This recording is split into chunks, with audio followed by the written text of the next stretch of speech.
नमस्कार दोस्तों, मेरा नाम है कृष्णा और जीके स्टडी पॉइंट में आप सभी का स्वागत करता हूं। दोस्तों, आज के इस वीडियो में लेकर आए हैं महत्वपूर्ण 25 प्रश्न जो कि जीके जीएस का होगा और इम्पोर्टेंट होगा। तो सभी प्रश्न को जरूर देखिएगा और कमेंट में बताइएगा कि कितना प्रश्न आपने सही कर पाए हैं। तो चलिए शुरू करते हैं आज का पहला प्रश्न। और पहला प्रश्न है दोस्तों आपकी स्क्रीन पर, सुरक्षा परिषद संयुक्त संघ के सदस्यों की संख्या कितनी होती है? तो बिल्कुल सुरक्षा परिषद संयुक्त राष्ट्र संघ के सदस्यों की संख्या जो होती है कितनी होती है दोस्तों? तो बिल्कुल 15 सदस्यों की संख्या होती है। कितनी?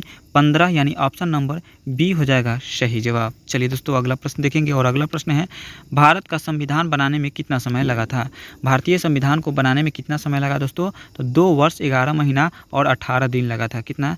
2 वर्ष 11 महीना 18 दिन लगा था भारतीय संविधान को बनकर तैयार होने में। चलिए अगला प्रश्न देखते हैं और अगला प्रश्न है, संविधान सभा का पहला अधिवेशन किस जगह पर हुआ था? संविधान सभा का पहला अधिवेशन जो हुआ था वह किस जगह पर हुआ? तो दिल्ली में हुआ था दोस्तों, याद रखिएगा दिल्ली में, यानी ऑप्शन नंबर बी के साथ जाएगा सही जवाब। चलिए बात करेंगे, गांधी जी द्वारा किस सन में भारत छोड़ो आंदोलन की शुरुआत की गई थी?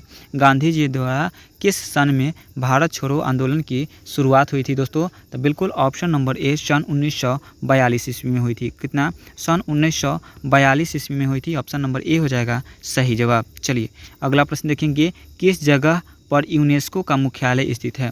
किस जगह पर यूनेस्को का मुख्यालय है दोस्तों? तो बिल्कुल लंदन में है दोस्तों। कहाँ पे?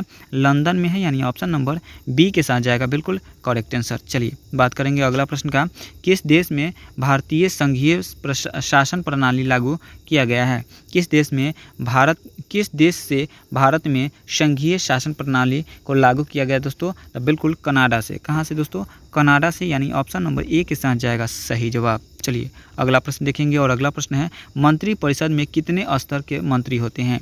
मंत्री परिषद में कितने स्तर के मंत्री होते हैं दोस्तों? तो 3 स्तर के होते हैं। कितने स्तर के? 3 स्तर के, यानी ऑप्शन नंबर सी हो जाएगा सही जवाब। किस सन में रॉलेट एक्ट पारित किया गया था? किस सन में रॉलेट एक्ट पारित हुआ दोस्तों? तो बिल्कुल 1919 में हुआ था। कितना में? 1919 में जो रॉलेट एक्ट पारित हुआ था। और 1919 में ही जालियांवाला बाग हत्याकांड भी हुआ था दोस्तों। चलिए ईवीएम का पूर्ण उपयोग कब हुआ था? ईवीएम का पूर्ण उपयोग जो हुआ था वो कब हुआ था दोस्तों? तो बिल्कुल 2004 में हुआ था। कितना में? 2004 में हुआ था ईवीएम का पूर्ण उपयोग, यानी ऑप्शन नंबर बी हो जाएगा सही जवाब। किस देश के संविधान के द्वारा राज्य के नीति निर्देशक तत्वों को बनाया गया? किस संविधान के तहत राज्य के नीति निर्देशक तत्वों को लिया गया दोस्तों? तो बिल्कुल आयरलैंड के। किसके? आयरलैंड के संविधान के द्वारा। चलिए बात करेंगे अगला प्रश्न और अगला प्रश्न है, किस सन में लोकसभा के लिए पहला आम चुनाव हुआ था? तो बिल्कुल 1952 में हुआ था। कब हुआ था दोस्तों? लोकसभा के लिए आम चुनाव जो हुआ था 1952 में पहली बार हुआ था। वही बात करेंगे दोस्तों, किस भाग में मौलिक अधिकार को वर्णित किया गया है? मौलिक अधिकार को जो वर्णित किया गया है वह भाग 3 में किया गया है। किसमें? भाग 3 में, यानी ऑप्शन नंबर बी होगा सही जवाब। वही बात करेंगे, गरीबी हटाओ का नारा किसने दिया था? गरीबी हटाओ का नारा जो दिया वह इंदिरा गांधी ने दिया था दोस्तों। गरीबी हटाओ का नारा इंदिरा गांधी जी दिए थे। चलिए बात करेंगे दोस्तों, राज्य के लोक सेवा आयोग का सदस्यों की नियुक्ति कौन करता है? राज्य के लोक सेवा आयोग का सदस्यों का नियुक्ति जो करता है वह कौन करता है दोस्तों? तो बिल्कुल सही जवाब जो हो जाएगा वह राज्यपाल करता है दोस्तों। कौन करता है? राज्यपाल के द्वारा किया जाता है। ऑप्शन नंबर सी हो जाएगा सही जवाब। चलिए अगला प्रश्न देखेंगे और अगला प्रश्न है, भारत में कब तक अस्थाई संसद अस्तित्व में रही? भारत में कब तक अस्थाई संसद जो है वह अस्तित्व में रही दोस्तों? तो बिल्कुल सही जवाब जो हो जाएगा आपका correct answer option number A हो जाएगा, यानी 17 अप्रैल 1952 तक। का 17 अप्रैल 1952 तक ऑप्शन नंबर ए होगा सही जवाब। चलिए बात करेंगे अगला प्रश्न, वर्तमान समय में कितने भाषाओं को संवैधानिक दर्जा प्राप्त है? वर्तमान समय में कितने भाषाओं को संवैधानिक दर्जा प्राप्त है दोस्तों? तो बिल्कुल 22 भाषाओं को संवैधानिक दर्जा जो है वह प्राप्त है। चलिए दोस्तों अगला प्रश्न देखेंगे और अगला प्रश्न है, किसके द्वारा अस्थायी लोकसभा सदस्य की नियुक्ति किया जाता है? किसके द्वारा अस्थायी लोकसभा सदस्य की नियुक्ति किया जाता है दोस्तों? तो बिल्कुल राष्ट्रपति के द्वारा किया जाता है। किसके द्वारा? राष्ट्रपति के द्वारा अस्थायी सदस्य का नियुक्ति किया जाता है। चलिए अगला प्रश्न देखेंगे, भारत में कितने उच्च न्यायालय हैं? तो बिल्कुल भारत में कितने उच्च न्यायालय हैं, इस प्रश्न का आप लोग कमेंट के माध्यम से आंसर दीजिएगा कि भारत में उच्च न्यायालयों की संख्या कितनी है। चलिए अगला प्रश्न देखेंगे और अगला प्रश्न है, आज़ादी के समय कितनी रियासतें थी? आज़ादी के समय कितनी रियासतें थी दोस्तों? तो बिल्कुल ऑप्शन नंबर डी हो जाएगा, 556 रियासत थी। कितने? 556 के साथ ऑप्शन नंबर डी होगा सही जवाब। चलिए दोस्तों अगला प्रश्न देखेंगे और अगला प्रश्न है दोस्तों,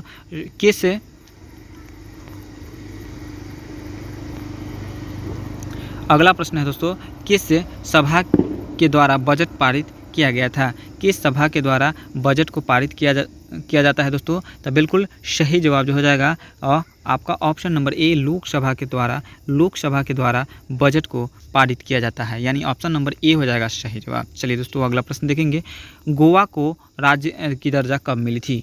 गोवा को राज्य की दर्जा कब मिली दोस्तों? तो बिल्कुल सही जवाब जो हो जाएगा आपका ऑप्शन नंबर बी हो जाएगा, यानी 1987 ईस्वी को। कब मिला था दोस्तों? 1987 ईस्वी को गोवा को राज्य की दर्जा मिला था। चलिए दोस्तों अगला प्रश्न देखेंगे, भारत में पहली बार वयस्क मताधिकार कहाँ हुआ था?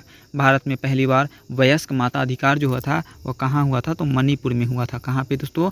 मणिपुर, यानी ऑप्शन नंबर ए के साथ जाएगा सही जवाब। दोस्तों वही बात करेंगे अगला प्रश्न का, किस व्यक्ति ने स्वराज मेरा जन्मसिद्ध अधिकार है ऐसा बोला था? किस व्यक्ति ने स्वराज मेरा जन्मसिद्ध अधिकार है ऐसा कहा था दोस्तों? तो लोकमान्य तिलक ने कहा था। किसने? Lokmanya Tilak, option number A B के साथ जाएगा सही जवाब। दोस्तों अगला प्रश्न देखेंगे, चंपारण सत्याग्रह महात्मा गांधी जी के द्वारा कब शुरू किया गया था? चंपारण सत्याग्रह जो किया गया था कब शुरू किया गया? तो बिल्कुल 1917 ईस्वी को किया गया था। कब किया गया था? 1917 को किया गया था, यानी ऑप्शन नंबर ए हो जाएगा सही जवाब। चलिए दोस्तों अगला प्रश्न देखेंगे, किस व्यक्ति को भारत में ग्रैंड ओल्ड मैन के नाम से जानते हैं? किस व्यक्ति को भारत में ग्रैंड ओल्ड मैन के नाम से जानते हैं दोस्तों? तो दादा भाई नौरोजी को जानते हैं। किसको?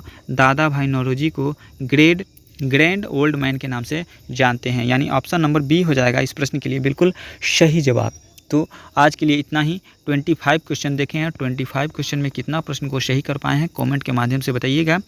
और यदि वीडियो को लाइक नहीं किए तो वीडियो को लाइक कर दीजिएगा, चैनल को सब्सक्राइब कर दीजिएगा, अपने दोस्तों में शेयर करके कर दीजिएगा। आज के लिए इतना ही। जय हिंद, जय भारत।